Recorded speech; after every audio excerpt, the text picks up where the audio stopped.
première chose que je voulais dire, féliciter ceux qui ont présenté ces rapports.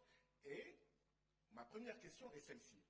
Dans un des rapports, il est mentionné qu'il y a 16 939 428, je crois, millions de dollars, que des donateurs ont donné à la CEDEAO pour des infrastructures routières. Ma question est, qui sont ces donateurs? Mon deuxième propos est celui-ci. Peut-être que nous, CEDEAO, nous regardons le monde, l'Afrique et nos propres pays avec les yeux de nos donateurs. Certains se posent la question, pourquoi cette route va jusqu'au Cameroun? Peut-être que c'est l'intérêt des donateurs et pas l'intérêt de la CEDEAO.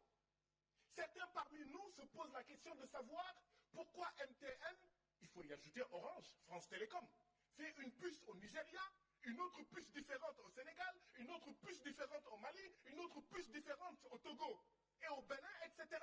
Et on se demande pourquoi ça? Mais parce que c'est l'intérêt du donateur. Mais parce que nous n'osons pas faire ce que font les États-Unis. Les États-Unis ont créé les États-Unis d'Afrique. Mais chez nous, là, chacun veut être président chez lui. Chacun veut être président du Parlement chez lui. Chacun veut être député chez lui. Chacun veut être ceci ou cela chez lui, au détriment des intérêts du peuple de l'Afrique de l'Ouest. Voilà pourquoi nous n'aurons pas des puces comme les États-Unis. Voilà pourquoi nous n'aurons pas des routes comme les États-Unis. Parce que nous regardons le monde avec les yeux de nos donateurs. Et quand on lit ces rapports, on a l'impression de lire les rapports du FMI et de la Banque mondiale, les rapports de nos donateurs qui nous parlent de taux de croissance, de déficit, de machin, de trucs, au lieu de regarder le monde et l'Afrique avec nos yeux d'Africains de l'Ouest. Et c'est quoi regarder nos taux de croissance, taux de croissance? Une croissance extravertie qui est mangée en dehors de l'Afrique. C'est pour ça qu'on nous annonce que nous avons 49 millions de citoyens qui vont être menacés de soudure. Ils n'auront pas à manger. 16 millions d'enfants de moins de 5 ans. Ce n'est pas nos enfants. Ce ne sont pas nos enfants. Si c'était nos enfants, on n'allait pas accepter 3 minutes de temps de parole. C'est parce que ce ne sont pas nos enfants qui sont menacés de malnutrition aiguë que nous acceptons 3 minutes.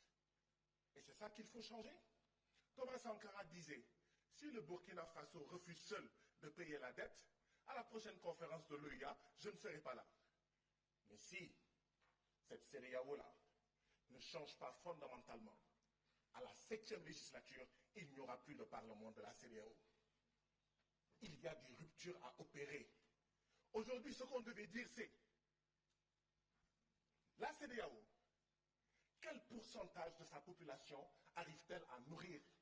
Et quel est l'autre pourcentage qui vient de l'extérieur de la CEDEAO? Et d'ici les 5 ans, comment on fait pour régler ça? D'ici les 10 ans, comment on fait pour régler ça? Au Sénégal, on importe pour 200 à 300 milliards de francs CFA de blé par an. Combien au Mali? Combien au Togo? Combien en Gambie? Combien en Guinée et au Cap-Vert? On parle de sécurité alimentaire, mais il faut aller vers la souveraineté alimentaire. Parce que la sécurité alimentaire, c'est quoi? L'essentiel, c'est que nos populations mangent, peu importe si ce qu'ils mangent viennent de la France, viennent des États-Unis, de la Chine ou de la Russie. On reste dépendant.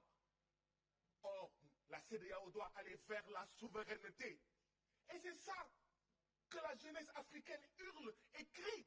Et nous, nous restons sourds à cette jeunesse. Nous restons sourds à ces femmes. Nous restons sourds à nos peuples. Si nous continuons à rester sourds, il n'y aura pas de 7e législature. Cette 6e législature risque d'être la dernière, je ne le souhaite pas, de la CEDEAO. Il faut changer ces rapports. Il y a des rapports qui sont coupés, on ne voit pas la fin des phrases, on ne voit pas la partie droite. Il faut les changer, il faut les recommencer et les redistribuer à ces distingués parlementaires. Monsieur le Président, dans mon pays, et je crois que c'est la même chose dans vos pays. Aucun directeur n'ose venir à l'Assemblée nationale pour parler avec les députés. Dans mon pays, si le ministre ne vient pas, personne ne vient. Pourquoi est-ce que nous avons 3 directeurs, 0 commissaire aujourd'hui? Je suis sûr qu'ils sont intelligents, je suis sûr qu'ils sont compétents. Je ne remets pas en cause leurs compétences.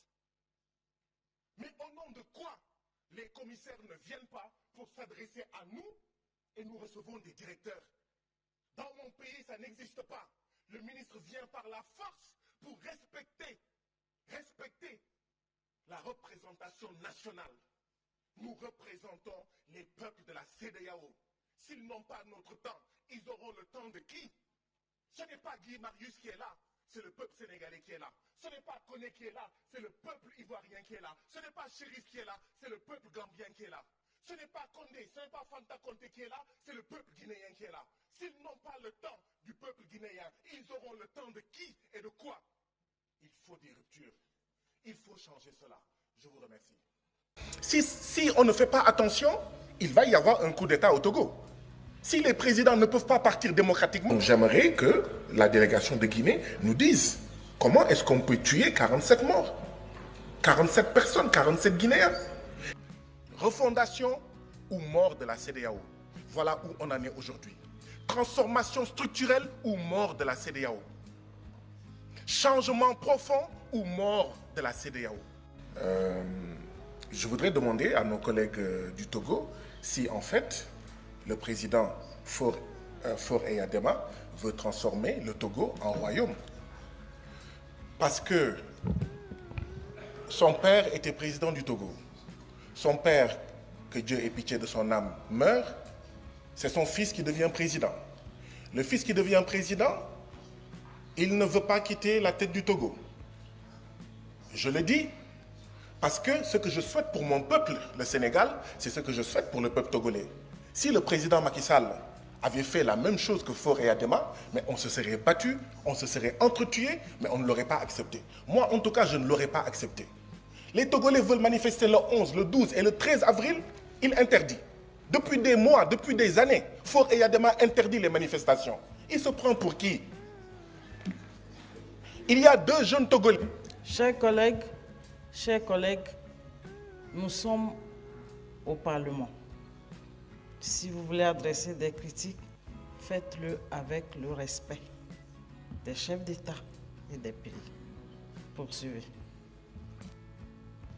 Madame la Présidente, je souhaiterais que le président du Togo ait beaucoup plus de respect pour son propre peuple. Il y a 2 jeunes qui ont été condamnés pour outrage parce qu'ils ont dit, je cite, « Monsieur le Président, le Togo n'est pas votre propriété. » Et nous, on doit venir ici et ne pas parler de ça? Si je n'en parle pas, ça veut dire que je souhaite la même chose pour le Togo. Je souhaite la même chose pour la Guinée ou pour le Cap-Vert. Madame la Présidente, mon problème, c'est que les élections législatives, c'était le 29 avril. Le 19 avril de la même année, l'Assemblée nationale adopte une nouvelle constitution. 10 jours avant. Mais il y a un problème. Si on l'avait fait au Sénégal, je n'allais pas en fait accepter cela. Ça, c'est une démocratie néocoloniale, comme au Sénégal. Hein. Comme dans tous nos pays, nous avons des démocraties néocoloniales. Si on ne fait pas attention, il va y avoir un coup d'État au Togo. Si les présidents ne peuvent pas partir démocratiquement, mais les militaires vont prendre le pouvoir. Or, on ne souhaite pas que les militaires prennent le pouvoir au Togo. Ce n'est pas bon. Il faut laisser les populations, d'accord, manifester leur point de vue, manifester, faire des manifestations, etc. Votre temps est écoulé. Je suis désolé pour vous. Votre temps est occupé par des choses. On parle d'au moins 47 morts entre le coup d'État de septembre 2021 et maintenant. 47 morts. Ah, j'aimerais pas que ça arrive dans mon pays. J'aimerais pas que ça arrive dans un autre pays. Et donc, ça doit nous préoccuper. Et le rapport est muet sur cet aspect-là. 47 morts. On ne parle pas de 47 poules mortes. On ne parle pas de 47 chèvres mortes. On parle de 47 vies humaines. Et j'aimerais que nos frères et sœurs de la Guinée nous disent, est-ce qu'on a identifié ceux qui ont tué au moins ces 47 personnes? Est-ce qu'elles ont été sanctionnées, ces personnes qui ont commis ces crimes? Parce que si on ne les sanctionne pas, vous-même qui êtes assis ici, frères et sœurs de Guinée, vous êtes en sursis. Vous êtes en sursis, ou vos enfants, d'accord, vos frères, vos cousins, vos voisins sont en sursis. Donc j'aimerais que la délégation de Guinée nous dise comment est-ce qu'on peut tuer 47 morts, 47 personnes, 47 Guinéens. Et il y a beaucoup de manifestations qui sont réprimées, dont une manifestation, la manifestation contre la récurrence des coupures d'électricité dans un village. Et on réprime comme ça les gens. D'accord? Un général, le général Sadiba Koulibaly, il est mort en prison. Mais c'est grave, c'est dangereux. Si un général peut mourir en prison en Guinée, ça veut dire que tous les Guinéens peuvent mourir en prison. Si on ne peut pas protéger la vie d'un général en prison en Guinée, ça veut dire que tous les Guinéens sont en sursis. Et ça pose les problèmes des conditions carcérales. On dit qu'il a eu un traumatisme psychosocial, etc., qui a poussé à une crise cardiaque. Mais ce traumatisme-là, les gens ne le voyaient pas. Donc ça veut dire que les prisonniers guinéens n'ont pas en fait de médecins qui puissent voir que celui-là, il est en train de mourir et que ça conduit à une crise cardiaque. C'est quoi les conditions carcérales en Guinée? D'accord? Et c'était le numéro 2 de la junte. Ça fait peur. Qu'est-ce qui se passe en Guinée? Et quand est-ce qu'aura lieu les élections en Guinée? Les efforts, nous les notons, mais quand est-ce qu'aura lieu l'élection, d'accord, présidentielle en Guinée? Merci beaucoup, Madame la Présidente. Monsieur le Président de la Commission de la CEDEAO, chers collègues, bonjour. Monsieur le Président, depuis quelques jours ici, nous écoutons les rapports des différents pays. Tous les pays disent qu'ils ont des problèmes de santé. Tous les pays disent qu'ils n'arrivent pas à nourrir leur population. Tous les pays disent qu'ils ont des problèmes d'école.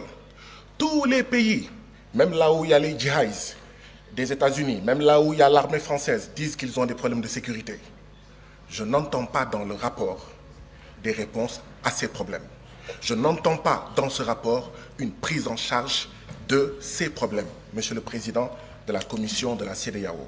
Monsieur le Président de la Commission, c'est hier, dans la journée, il y a moins de 24 heures, que nous avons reçu votre rapport de plus de 80 pages.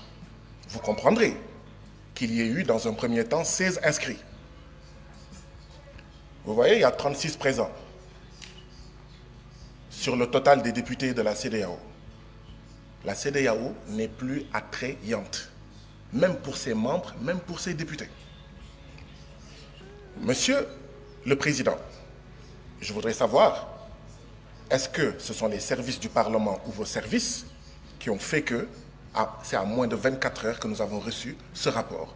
Parce que si nous voulons bien travailler, ce ne sont pas de bonnes conditions pour que les députés puissent prendre connaissance de ce rapport et puissent contribuer du mieux qu'ils peuvent, d'accord, aux politiques en fait communautaires. Monsieur le Président, vous avez dit qu'un peu plus de 85%, que les recettes des prélèvements communautaires financent un peu plus de 85% du budget de la CEDEAO. D'où viennent les 15%? D'où viennent les 15 autres pourcents? Monsieur le Président, notre CEDEAO va bientôt avoir 50 ans. Ce sera l'année prochaine, un demi-siècle. À la veille de ces 50 ans, nous avons le retrait de 3 de nos membres. Voilà le bilan de la CEDEAO. Nous nous attendons à avoir un discours d'électrochoc, mais pas un discours qui nous fait rester dans notre sommeil. Monsieur le Président, une CEDEAO qui pousse ses membres à assassiner ses artisans, ses paysans, ses jeunes, ses femmes, envoyer ces jeunes dans le désert du Sahara, dans la mer Méditerranée ou l'océan Atlantique, qui pousse ses membres à assassiner leurs petites et moyennes entreprises, en poussant ces États membres a signé les accords de partenariat économique entre l'Union européenne et l'Afrique de l'Ouest. Et tout le monde savait que les accords de partenariat économique, c'est la possibilité pour 85% des marchandises de 27 États de l'Union européenne d'entrer dans nos pays sans payer de droits de douane. Comment est-ce qu'on va régler la problématique du chômage? Comment on va régler la problématique du Sénégal où le taux de mortalité des petites et moyennes entreprises est de 64%? Et je suis persuadé que c'est à peu près pareil dans tous nos pays. Mais cette CEDEAO-là, c'est elle en réalité qui pousse notre jeunesse à essayer de traverser la mer Méditerranée et à prendre les pirogues à l'assaut de l'Europe forteresse. Nous ne voyons pas de changement. Cette CEDEAO qui pousse nos pays à maintenir les bases militaires françaises, à accueillir les djihadistes et d'autres armées d'occupation, parce que cette CEDEAO ne nous aide pas, n'aide pas nos pays, comme le Mali, comme le Burkina, comme le Niger et comme d'autres pays, à faire face à la sécurité. Voilà ce que c'est que la CEDEAO. Mais qui va rester dans un mariage pareil? Un homme et une femme sont mariés. L'homme prend ses bagages et part. La femme dit à son mari, tu vas revenir par la force, viens. Non, c'est de dire, mon mari, pourquoi veux-tu t'en aller? Et on pose les problèmes. Je ne sens pas cette démarche, Monsieur le Président. Et nous devons aller vers cette démarche. Refondation ou mort de la CEDEAO. Voilà où on en est aujourd'hui. Transformation structurelle ou mort de la CEDEAO. Changement profond ou mort de la CEDEAO. Voilà où nous en sommes, Monsieur le Président. Si on ne fait pas ça, la jeunesse de l'Afrique de l'Ouest, dans les villages, dans les quartiers, ne veut plus de ça. Dit que cette CEDEAO est une CEDEAO des chefs d'État et non des peuples. Et ça ne sert à rien de dire non, non, non, non, non, non, non. Il faut changer par les actes. Que cette CEDEAO soit une CEDEAO des peuples, que ça soit attrayant. Madame la Présidente, j'aurais suggéré qu'il y ait un minuteur. Dans nos différents parlements nationaux, il y a un minuteur, d'accord, qui montre... Votre temps de parole est épuisé. Pourquoi? Pourquoi? Pourquoi? La CEDEAO qui est censée être... Honorable Baba Sall, Honorable Baba Sall, vous avez la parole.